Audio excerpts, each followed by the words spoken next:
Oke, selamat siang teman-teman.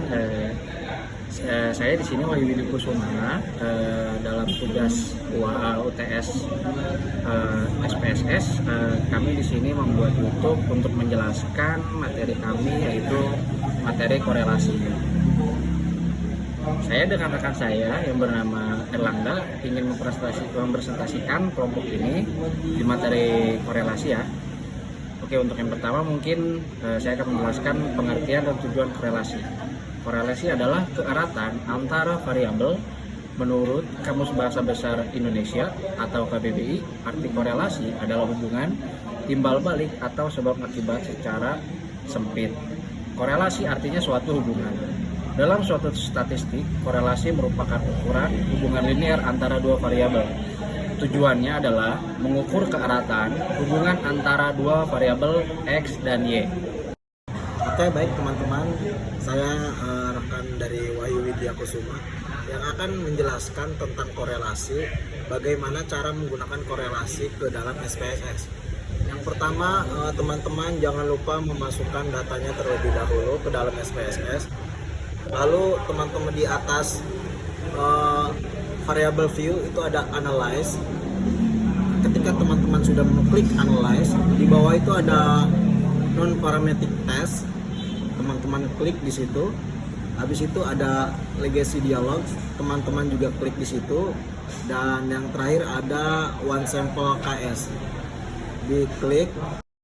Oke, tadi kan rekan saya sudah menjelaskan dari analyze, non parametric test, terus ke legacy dialog, sampai ke klik ke one sample KS. Nanti akan muncul tabel seperti ini, atau kalau seperti ini, teman-teman tinggal memindahkan nilai statistik KX dan nilai SPSS Y. Teman-teman pindahkan ke kanan. Jika teman-teman sudah pindahkan ke kanan, teman-teman tinggal langsung klik OK saja, lalu akan muncul seperti ini. Nah, ini adalah hasilnya teman-teman. Bila nilai signifikansi P lebih dari 0,05, maka distribusi data normal. Dan bila P kurang dari 0,05, maka distribusi data tidak normal. Nilai signifikansi P ujian statistika adalah 0,200, berarti lebih besar dari 0,05. Dan nilai signifikansi P ujian SPSS adalah 0,096, lebih besar dari 0,05. Maka hasil dari ini adalah nilai signifikansi ujian statistika dan ujian SPSS adalah berdistribusi normal.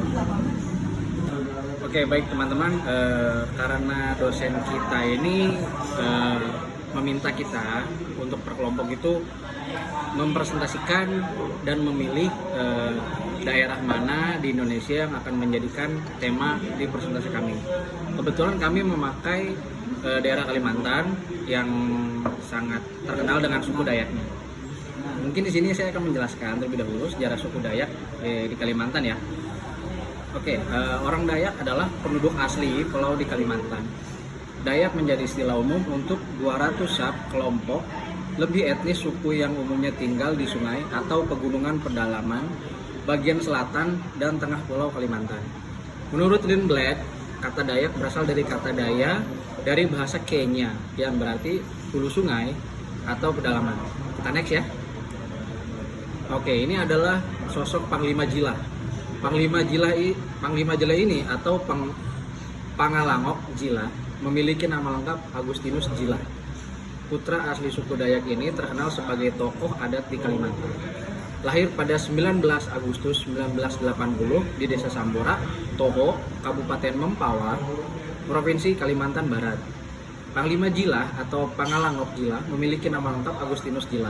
Nama Panglima Jila sendiri dinobatkan pertama kali saat dirinya didapuk sebagai pemimpin pasukan merah Tariu Borneo, Bangkule, Rajakan dari suku Dayak ke Kanayatan. Sebagai seorang pemimpin, Panglima Jila dikenal sebagai sosok yang begitu peduli terhadap adat istiadatnya, terutama pada budaya. Panglima Jila juga memiliki banyak kesaktian seperti kecepatan silat, kebal senjata, dan memukul tanpa menyentuh. Kita next. Oke, ini mungkin untuk para cowok-cowok mungkin agak suka kali ya. Ini ada gadis suku Dayak yang terkenal cantiknya ya. Gadis Dayak dikenal banyak orang karena mempunyai paras yang cantik, memiliki kulit kuning langsat, dan rambut yang hitam pekat. Terkadang, hal ini membuat gadis Dayak dianggap sebagai orang dengan keturunan Tionghoa karena ciri fisiknya yang mirip. Hal ini tidak sepenuhnya salah. Menurut Franciscus Suma, seorang budayawan Dayak, ini mengatakan bahwa gadis-gadis Dayak yang memiliki kulit putih dan rambut hitam ini memang berasal dari pencampuran keturunan suku Dayak asli dengan orang Tionghoa yang mulai datang ke Indonesia sejak tahun 1368 hingga 1643. Daya tarik gadis suku Dayak tidak hanya terletak pada kecantikannya, tapi pada keanggunannya juga. Sifat yang lemah lembut menjadikan gadis Dayak disukai banyak orang. Keberaneka-ragaman tarian di suku Dayak, ada tari kancet ledo atau dikenal juga dengan tari gong. Ini berasal dari suku Dayak Kenya. Tari ini biasa difungsikan dalam upacara penyambutan tamu spesial atau dalam rangka menyambut kelahiran bayi dari pihak kepala suku Dayak Kenya. Tarian ini menggambarkan sifat lemah lembut dan kecantikan sosok wanita. Tarian ini ditarikan oleh wanita yang menunjukkan pesona dan keanggunan di atas sebuah gong. Tarian ini diiringi musik yang dimainkan alat musik petik tradisional yang bernama sapek. Tari gong juga menjadi ikon di uang pecahan Rp20.000 yang dikeluarkan secara resmi oleh Bank Indonesia atau BI. Oke baik, tadi kita sudah refreshing bersama rekan kita Wahyu Widya Kusuma. Jadi kita berpusing-pusing ria lagi teman-teman tentang materi kita korelasi. Ini untuk menemukan analisis korelasi person teman-teman. Gimana sih caranya? Oke, teman-teman masukkan data terlebih dahulu, data yang tadi teman-teman. Terus kita ke analyze. Terus paling bawah ada korelasi teman-teman, diklik di situ korelasi, dan di next di situ ada bivariate teman-teman. Jika sudah tampilannya berubah, di situ ada bivariate correlation teman-teman.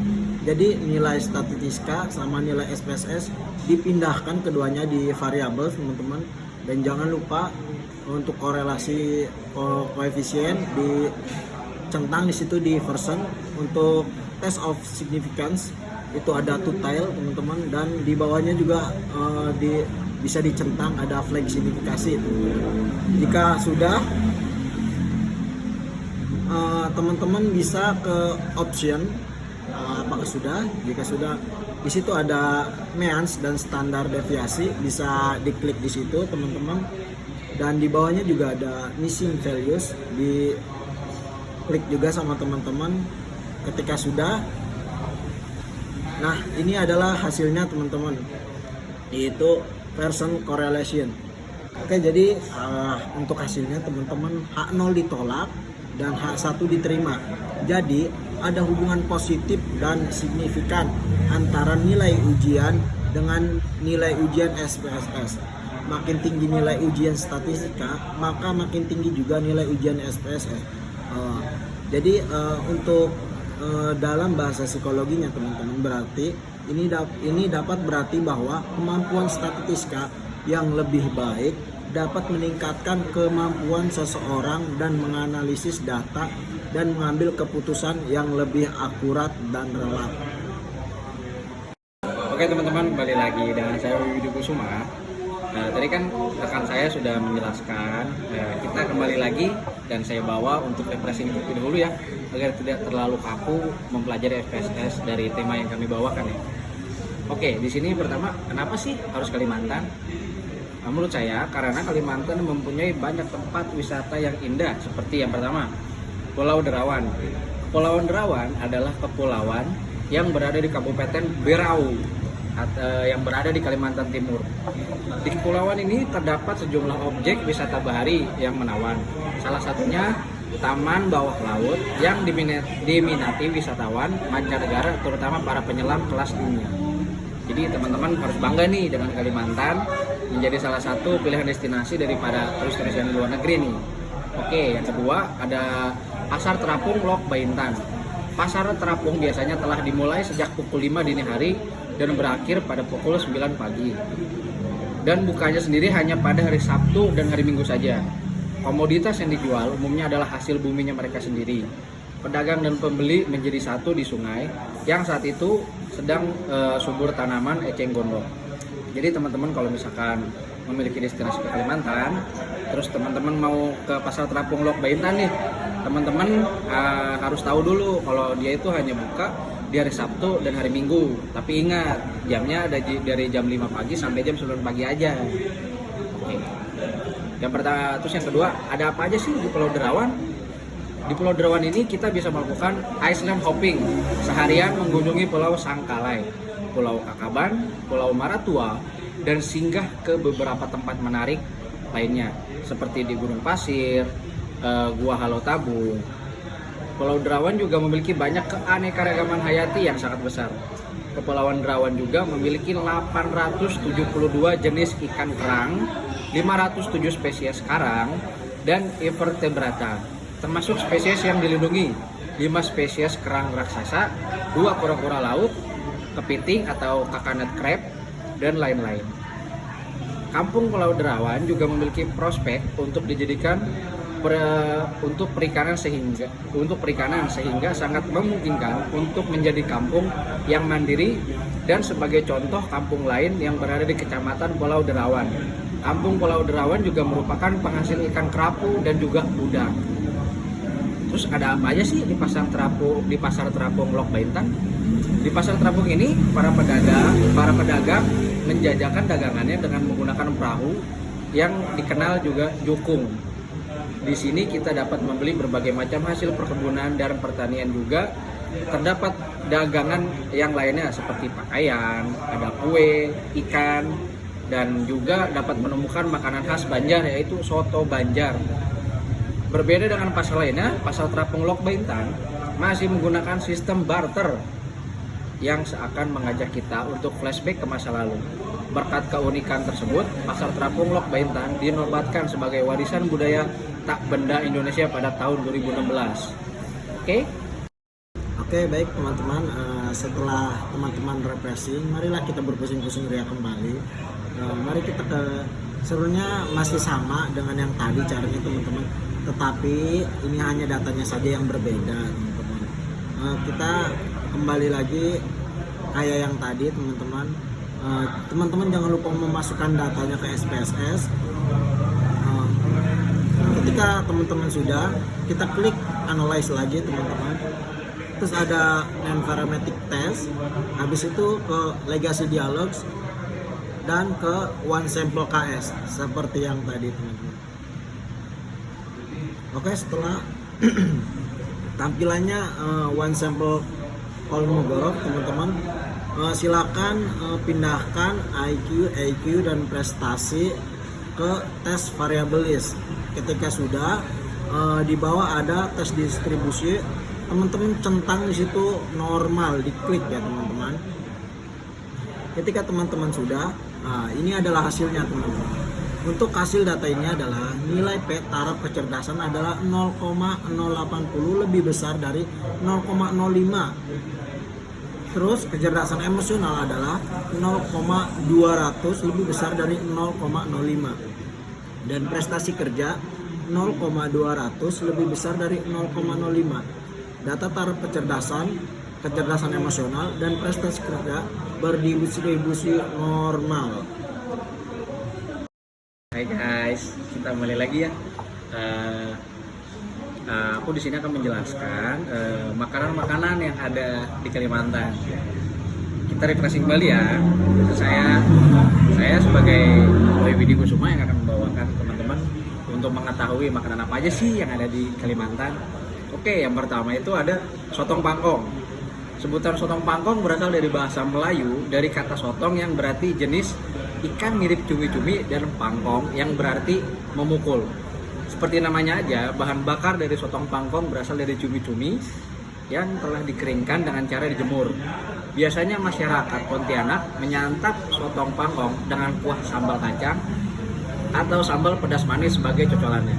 Tapi fun fact nih teman-teman, sotong pangkong ini hanya ada ketika di bulan puasa aja. Jadi kalau masyarakat di Kalimantan itu menjadikan sotong pangkong ini sebagai takjilnya teman-teman untuk bagi yang muslim.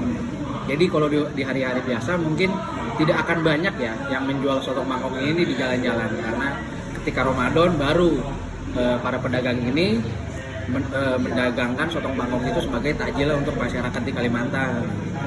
Oke, yang kedua ini mungkin teman-teman banyak yang menemukannya ya, kayak coipan nih namanya. Disebut coipan karena kue ini isinya sayuran. Yang dipakai isian adalah ada yang bawang yang diserut halus atau pepaya muda. Dengan bumbu bawang putih dan ebi, isian ini menjadi gurih dan enak. Sementara adonan kulitnya dibuat dari campuran tepung beras dan tepung kanji. Dan di atasnya juga nih teman-teman, itu dikasihkan minyak bawang goreng. Jadi teman-teman pasti bisa ngerasain gimana rasanya sayuran, makanan seperti pastel dikasih minyak bawang goreng, pasti rasanya mantep.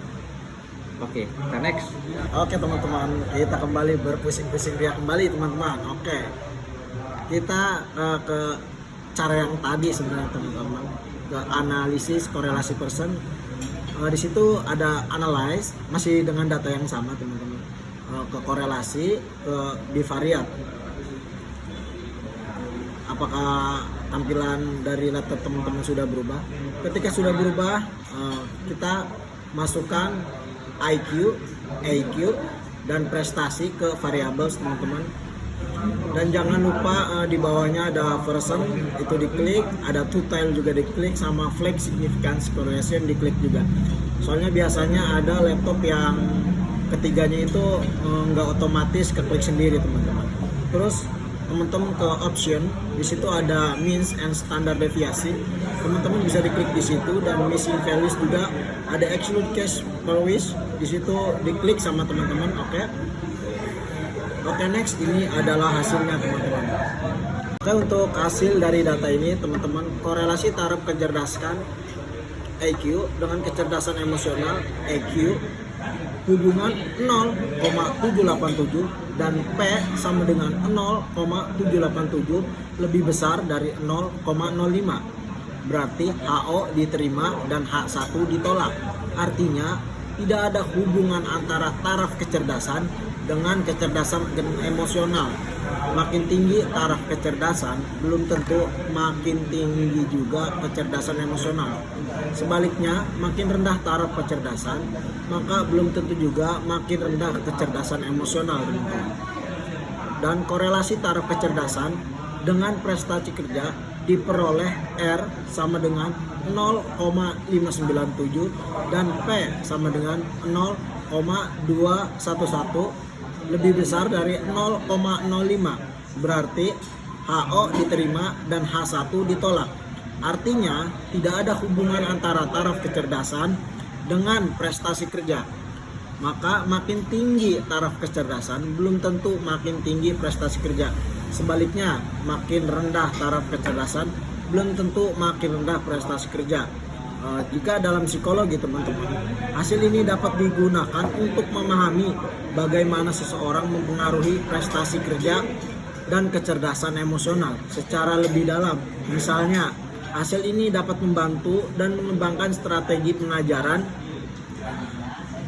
yang lebih efektif untuk meningkatkan prestasi kerja dan kecerdasan emosional, serta dalam mengembangkan program bantuan yang lebih efektif untuk membantu individu yang memiliki kecerdasan emosional yang rendah. Oke, baik teman-teman, biasanya nih yang refreshing itu rekan saya nih tentang suku Dayak itu seperti apa. Nah, jadi gantian nih saya juga ikut menjelaskan tentang suku Dayak. Di sini mungkin teman-teman banyak yang pernah mendengar atau melihat di platform media sosial, yaitu tentang tragedi Perang Sampit. Kenapa sih tragedi Perang Sampit ini bisa terjadi? Nanti akan saya bahas. Konflik Sampit merupakan salah satu konflik antar etnis yang terjadi di Indonesia pada tahun 2001. Konflik ini terjadi antara suku Dayak dan suku Madura di kota Sampit, Kalimantan Tengah. Konflik Sampit terjadi karena adanya perbedaan nilai dan budaya antara suku Dayak dan Madura yang berstatus sebagai pendatang. Menurut Abdul Rahman Patji, ada asumsi bahwa konflik Sampit disebabkan karena kecemburuan orang Dayak kepada orang Madura. Hal tersebut terjadi karena mereka menganggap orang Madura dinilai lebih sukses dalam usaha ekonomi. Dan perang Sampit ini cukup banyak memakan korban, teman-teman. Di sini ada data-data untuk korbannya, teman-teman. Berita dan informasi yang menyebar di masyarakat bahwa dalam 3 hari saja 22 Februari 2001 jumlah korban kerusuhan meninggal sudah 57 orang. Ada yang menyatakan sudah 110 orang, dan pada sehari berikutnya 23 Februari 2001 sudah mencapai 200 orang. Di antara korban yang meninggal, puluhan dibunuh secara sadis.